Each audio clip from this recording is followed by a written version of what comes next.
Hello and welcome along to another episode of this FM22 story, The Head Coach with me, Daniel. It's part 32 today, and I'm basically out of words to describe this situation. Yes, we've had a slightly dodgy 4 or 5 games coming into this episode, but overall, this season has been utterly ridiculous. We're not even halfway through it, and we're almost guaranteed a playoff place. We've already reached the magic 50-point mark. And we're sitting top of the National League. We've got a big FA Cup tie today. We've got the second place team in the league away from home.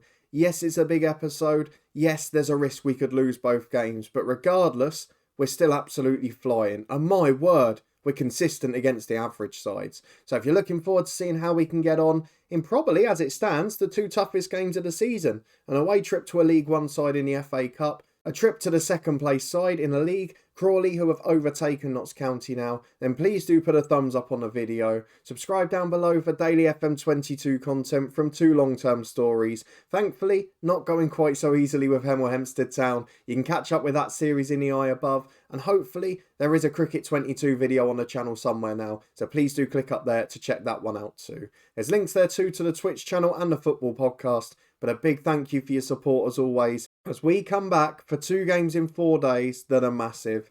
And this side just continues to defy the odds. And not only the side, so does the director of football. It seems to be a problem because I've been looking at your comments, I've been talking to mates who play FM, and the big thing about this signing loads of under 18 players rather than the first team seems to have happened exclusively at National League North and South clubs. Since we've come into the National League, not one under 18 has been signed. We've also had brilliant first team signings, including another one that we're going to introduce today that's been here the last month or so. The results were phenomenal the first month after the last episode, and even last month they've been okay.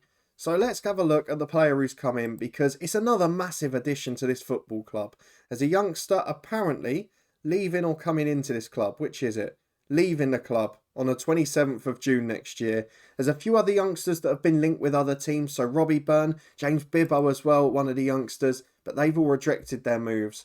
What we've got though on loan, and for big money as well, is Lewis Banks from Sligo Rovers. Now, in terms of star rating, our weakest position was right back in the squad. So he's gone out and got a right back, hasn't he? A very good player at 28 years of age, an Englishman, 200 appearances for Sligo Rovers, came through the Stoke Academy. He's got great ability, and if you look at him again, you look and say, that's a League 2 player. You can see his average rating's above a 7 in 5 appearances so far, and he's got a great personality. He knocks the ball past his opponent, he can deliver a good cross. The only slight negative is that he dives into tackles, but an upgrade on that side, another great character in the squad. And another player I look at and immediately think, that's League 2 level. And for someone who's only 2.5 star ability in this squad, I think I've drastically underestimated how good our first 11 was. And the fact that we've added another 6 or 7 that are great, I say we, the director of football has to take all the credit. I can't slate him last season and now give him no credit when he does this. We have got to be really, really delighted. Wealdstone incidentally flying in the National League South again. So maybe our 2 sides were just that good, and that's why we had so many points. I talked about the rest of the league being weak. Maybe that was average and this team was very strong, because we have got star players from last year. The likes of Gideon Kadua is now rated 2.5 star, and I know he's a little bit limited in terms of crossing the ball and his work rate, but physically he's excellent. All of his other key mental stats and his key technical stats are very good. I don't know why we didn't rate our side more highly. We've got strength in depth, we've got quality, and we look fantastic. Let's have a look at the schedule for what's been happening since you were last with me. You can see basically the first month after that Stockport game, it was easy success. We were winning games, we're scoring tons of goals. Just where we've been playing twice a week, we've dropped the odd point, but you'd expect that. We are now coming into a spell where we're playing a lot of the top sides in the league. We mentioned Chesterfield, Crawley and Harrogate last time out, League One side in the FA Cup, and then even over the Christmas period. Yes, we've got the relegation favourites, but then a couple of sides that have been relegated from League 2 in this save. So really are good opponents. Let's have a look at the results though. Harvey Nibbs with a late winner after Ola Adabomi had opened the scoring against Maidenhead. They're a side that came up from the National League South last year that we didn't really rate. They were miles behind us on points. I'm not sure where they are now. They've dropped to 14th, but they were up in 5th place at the time. So it wasn't just us that had a great start to the season. the two teams that have come up from the south have really looked comfortable. In terms of the rest of the results though, a 4-2 win at Woking. We went one behind, we then flew in with 4 goals late in the first half and then conceded a consolation after a TJ Bramble red. Got himself 20 minutes rest, went on international duty to cover his suspension and then came back and played again, so it made no difference to us. 2 for Nibs, 1 for PAYDAY and 1 for Brandon Haynes in that game. Keep an eye out for that name over the next few matches. A 3-0 win at home to Ebbsfleet, McKenna, Nibs and Kadua, and I think this is the pleasing thing as well. Goals coming from absolutely everywhere. We got quite a big injury to Johannes Hoffer against Kingstonian in the FA Cup 4th qualifying round. He just came back in the last week or two, but had a Bomey and Bramble wrapped up a victory there. A 1-0 win at Halifax, Brandon Haynes with the winner, 5 minutes before the break there. Great performance from Matthew Hall. It was one of our bad days at the office. A 4-2 win at home to Solihull, 3 for Nibs and 1 for PAYDAY. Again, 2 late goals, a slight cause for concern, but we were already out of sight, so it didn't really matter. A 3-2 win against Kings Lynn, much the same. Look who scored against us though. Harry Brook, who we had at Hemel Hempstead, in fact still have at Hemel Hempstead in our other save. Done a very good job there and become a great footballer. But Lucas Ness popped up with a big header as he often does, and Brandon Haynes delivered another 2 goals in a crucial moment. We then went away to League 2 Carlisle in the first round of the FA Cup. We obliterated them. We didn't just win, we played them off the park, we forced a red card. Again, a late consolation, which is another concern. But Haynes delivered a moment of magic. Nibs and Bramble got 1 each. It was a really comfortable victory, and that's probably the saddest thing we can say. We did back it up, though, with a 1-0 defeat against Torquay. To be fair, it's a lot of travelling between those 2 games. They did get a red card early in the second half, but it was just one of those matches. We missed a penalty, we got an injury at fullback, and no one really played to their best. So we're going to have a few games like that, aren't we? We won 1-0 away at Aldershot, Harvey Nibs with a first half goal in that game. A 1-1 draw at home to High Flying File, despite finishing against 9 men. But they were 1 up at the time, and Jaden Sweeney, the unlikely scorer who popped up with a late screamer. And then a 3-1 win at Chesterfield, 2 for Adebomi and a penalty for Brandon Haynes. Everett got injured. It's not all great, but we're in very good form. And we've got the squad to cope with 1 or 2 now. So in we go against Crawley, the next closest challenge is in the league. And then Walsall away, a side in League One. Yes, they're down by the relegation zone, but based on what we saw against Carlisle, we've got nothing to fear against EFL opposition. Might well be joining them next year. What I am a little surprised about, having got to December now, is that we've not had any talk at all about job interest. I really thought now some of the clubs at the bottom of League 2 who are sacking managers might come in and show some interest in us. If we have a look, there's the likes of Cambridge, Morecambe, Barrow, all available, even Bristol Rovers in League 1. None of them talking about us, which I find a little bit bizarre, given if this happened in real life. We saw with Danny Cowley, for example, at the top with Lincoln. There was interest, there was always talk about them. That hasn't happened yet with us, but surely won't be a long way away. So let's go and get into the first of our 2 games, a big one in the league. Notts County in action against Chesterfield at the moment. You've seen our next league opponent to Harrogate, who are 4th. It really is a difficult spell. We've played a lot of the easier sides on paper in the league, and now we've got a big one at the top. Crawley away, I'm not sure how fit the squad's going to be. So let's go and have a look at our team and pick the best 11 to head to Crawley. Well, I've talked a little bit about squad depth. We're certainly going to see it today, aren't we? I mean, look at the state of the fitness. Adebomi, McKenna and Hanson in the lineup, nowhere near. Most of the rest of the team is backup. So even though it's sort of by default because of the lack of fitness across the squad, we've got to give the FA Cup the fair dues. Gatua, nowhere near. Ness dropped out as well. PAYDAY's out of the squad. Everett, Andy Appan, Haynes and Lewis Banks all on the bench. We're nowhere near full strength. But this is the 11 we've pieced together for today. Hall between the sticks, Bramble and Sweeney the fullbacks, Williams and Cowan centre half, Hanson, McKenna and Noona midfield 3, Hoffer, Adebomi and Nibs the front 3. And to be fair, this is probably the weakest team we've played in the league all season, and it's against arguably our strongest opponents. That's what the FA Cup can do, but look at the positives. If we don't lose this game, I'm going to feel invincible. Will the gap be 2, 5 or 8 come the end of the episode? Let's go and find out. And here we go. Lots of changes for Crawley as well, so perhaps we're both struggling a little there. I'm looking at some of the players that are out of the team, the likes of Goss, Tilly and Nadasan. Surely they're first teamers. They've got the likes of Xavier Simons in the middle, who's a great player. Dallison the skipper's excellent, and Harry Ransom, bit of a hero for us with Ballymena on Twitch last year. Lots of good footballers. Tessin Tyler's on the bench. They've got a good squad. but what can we do against them? Both teams seemingly depleted. Who's going to come out on top? Well, I've talked us up, and for the first time this season, I think we've had 34 minutes without a highlight. Been a woeful performance from both sides, but this is good for us. We're playing away from home against a side we don't want to close the gap. We're playing with a very depleted squad and a lack of fitness, and we're holding them at bay as Adebomi gets to the byline into Harvey Nibbs. Great effort, just into the side netting. That's the threat we have. We've always got something on the counter, and to be honest, there's not really been any threat against us. Half time it's going to be 0-0. And that is a thoroughly satisfactory performance. Let's get through the team talk. We're going to tell the lads to keep it up. Just dig in, see what you can do. Because really, this is a backup team putting in one hell of an effort against supposedly the next best side in the league. Well, we've reached the hour mark and we're going to have to look after fitness a bit, aren't we? So, I'm going to switch Harry Noon over. I know he's not quite as good, but it means Brandon Hayes can have half an hour. He's a really good player. We've seen that plenty of times. Everett is going to come on the left wing. He'll replace Ola Adebomi. Really like for like. I'd argue Everett's stronger. And on the right, Hoffer not had a good game. Andy Appan, now he has been our left back most of this year, but apparently can play out there. I'm not sure what he's like in this position. Apparently as an inverted winger, he's absolutely sublime. I might give it a go. Do I leave him as a winger? He is left-footed naturally. What's he going to be best at? I mean, he's going to be a big threat at the back post heading the ball, isn't he? Let's leave him as a winger. Stick to our normal shape. He'll have to fit in. But if our left back finds form out there, we might have a rethink tactically this season.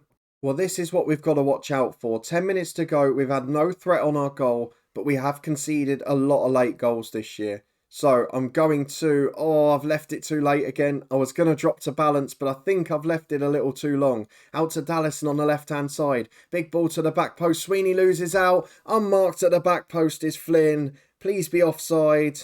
It is not. First ever goal for Crawley. We were a minute away. Do you know what? If we win the FA Cup tie, all is forgiven. It's an unfortunate one. Similar to Notts County. We competed, just made a silly mistake. Better side, even with a backup team. And despite losing, I've probably gained more confidence out of that. Let's go and move ahead to Walsall. We always want to show the toughest games. And my word, League One opposition is certainly going to be that. Hopefully a few of these lads will be rested. We'll be back in a minute for our trip to the Midlands. Back for FA Cup second round time as our gamble to get everyone fit almost paid off in midweek. But we have now got a trip to League One Walsall, but a struggling League One side in Walsall. Hemel Hempstead played MK Dons. That's an interesting game earlier. They lost 4-2 there. But we have got to keep ourselves on the ball. All of the rested players was led up to this. And while we don't expect to beat a League One side, I hope everyone's fit and raring to go. Let's have a look at our 11. We'll be back in a minute to run through it. Well, to be fair, bar two positions, everyone's fit there. So Hansen and Nibbs will get a rest, two of those who played in midweek. And look at the ability we've got in the side. Almost back to full strength, almost back to full fitness. We can't ask for much more. So just TJ Bramble coming in a holding role. Adebomi will start up front. The rest of it, I would identify as our first 11. So Hall between the sticks, Banks and Andy Appan the fullbacks. That right wing experiment is over for him. Pakpe alongside Ness, who are well rested as centre half. Haynes and McKenna get 90 minutes each today. They've got TJ Bramble behind them. And then Kandua and Everett back on the wings from the start with Ola Adebomi up front. Let's go and get into the game against Walsall and hope we can do what we did to Carlisle. Well, here is the team for the host today. A lot of changes. I'm not sure whether that's to strengthen or to weaken the side. Looking at the squad numbers, probably the ones that have come in largely aren't first teamers. Because the ones coming in are number 14, number 20, number 25. And rather than the sort of 1, 2, 3s and 4s, the players going out, Monte, number 6, for example. But it's still a strong side. It's still a good League One team. And it's a professional team. So we're going to have to be at our best. Matthew Hall's motivated. He'll need to have a good game. Let's see if the rest of the lads can. Same mentality on the front foot. Let's try and scare them. Let's try and dominate. Well, we made it work against good League 2 opposition. Good League 1 opposition might be a tad harder. We head away a corner as we've been backs against the wall in terms of stats. But the first highlight sees us breaking down the left with Adebomi. 2 in the middle if he can find them. Goes back instead and it's intercepted on its way to Andy Appan. Bates goes long downfield. Sims loses out in the air. Andy Appan gets it at left back. Comes over halfway. Just ending a few of those 5-10 yard passes are straight. It's not like us. We're normally really crisp on the counter. I just wonder, if we do have back-to-back defeats for the first time this season, what will the confidence be? We might not have to worry, as McKenna's in the box, back to Everett, into Kadua. League One opposition, our first team really is this good. I think I've got my answer to my question at the start. We have been given an unbelievable side. We're going to be in the top 7 in the National League, and we might well be in the third round of the FA Cup. Let's see if we can hold on to the break. We'll try and reassess from there. Look, we're 1-0 up with 3 to half time. It's a corner kick in towards Andy Appan, who heads just over. The best thing I can say is this has been a really even game, and it's against League One opposition. What a performance, and what a result so far. Even if we get a replay, it's not bad going. We'll get the extra money in. But I'm really pleased with this, and I believe we can win. I believe we've got a Football League side at our best. Can we keep the fitness all season? Can we keep people fit? That's another big question, but for now, there's a lot of positives to be taken. As we're reaching the hour mark without much incident. It's a free kick though in a dangerous position for Walsall. And Ellis Sims heads in. It's a really good, dangerous cross into the front post. And it's glanced into the far corner. Really good header. Now we've got to hold on. We cannot afford to slip off like we have in previous games. Can we deliver a moment of magic too? We have got a quarter of the game to go. Bramble is going to be replaced by Harry Noon. We're going to bring on... Oh, who's going to go up front? I think it's going to be Nibs. Do you know what? Cancel what we've done. How do we get rid of all of it? Cancel those changes. What we're going to do is bring on the first teamers. Hansen is almost fit. He'll replace Bramble. Adabomi replaced by top scorer Nibs. And at the back, Lucas Ness has actually had the poor game. He lost his man for the goal. But Everett's unfit and on a yellow card. Which do we do? I'm going to take off Ness for Cowan. Let's see how it works out. Not long to go now. A replay would be fantastic. Well, we come back with 16 minutes to go and a free kick in the most dangerous of positions. Matt Everett hits it, deflects off the wall to Hansen. His shot deflects back to Matt Everett. And he's got an empty net to head into. The keeper is unfortunately done by massive deflections all around. He's diving, scrambling around to save shots. But Matt Everett, we kept him on despite being tired. And he may have just given us the winner and our place in the third round. The next episode could get even bigger. I'm going to drop to balanced here, and with 4 minutes of stoppage time to go, we are very much going to see the time wasting here. Not leaving it any longer, not getting arrogant. Let's go very defensive. Brandon Hayes, you can be a deep line playmaker on defend. McKenna, we're going to leave him there. We want him harrying. We're going to drop Kadua to a support duty. We're going to drop Kadua to the right of midfield. Everett to the left of midfield. No risk needed whatsoever. We're going to time waste all the time, be disciplined. We're also going to drop that defensive line and slow the pace down. There is no rush at this point. We want to frustrate them. We want to get a real stranglehold on this game towards the end of it. We've not actually been at our best, but we've played really well and we've shown why we're contenders. And that little gamble in midweek, I know we didn't quite nick the point in the end, but it has paid off. It looks like it has. Don't get sent off, Haynes. Don't get sent off. Oh, why did you do that? There was no need. And now we're going to have to hold on with 10 men for a minute. I'm just going to leave it as it was. McKenna's going to go in there and we're going to try and cling on. But I'm not particularly confident. Only 90 seconds left. I think we've gone and done it. Now we are going to finish this episode with an FA Cup third round draw. What a performance. The gamble worked. And the FA Cup money is going to be rolling in at Dover Athletic. The financial troubles are behind them. Well, we got our first warnings after that game on Saturday about fitness concerns for players. The good news, we have no game until next Tuesday and it's against a relegation struggler. So I'm going to take the gamble after this draw and after this episode. Going to send them on holiday for the week and try and freshen them up again. But let's see how big a tie we get. I'm not going to do it automatic. We're going to draw all of the teams and then we're going to hope we've got a big one or another non-league team if that's available option. Let's skip ahead. Cross your fingers, everyone. This needs to be brilliant. We have got... Where's Dover Athletic? None on the top screen. Adds to the suspense, doesn't it? Who have we got? We are... Oh, I missed it. We're away to Leicester. That is a brilliant draw. Premier League game away from home. Surely going to rake the money in. Possibly going to be on TV. We are one tie away from getting Luton as well. That would have been nice personally. But Leicester away in the FA Cup third round. Might be a confidence killer, but it's certainly going to swell that bank balance. What a way to finish the episode. I think you might know when we're next going to be back. It will include the game on the 10th of January against Leicester. Stevenage away is 3 days later. They're up in the playoff places or just outside, having lost their last game. That is going to be one hell of an episode. If you're looking forward to it and you did enjoy that brilliant FA Cup win, please do put a thumbs up on the video. Let me know in the comments, seriously, how good do you think our first 11 is? You saw my excitement last episode when Brandon Haynes come in. You saw my excitement this episode with Lewis Banks, and you've seen it in previous ones in the summer when we signed good defenders like Andy Appan.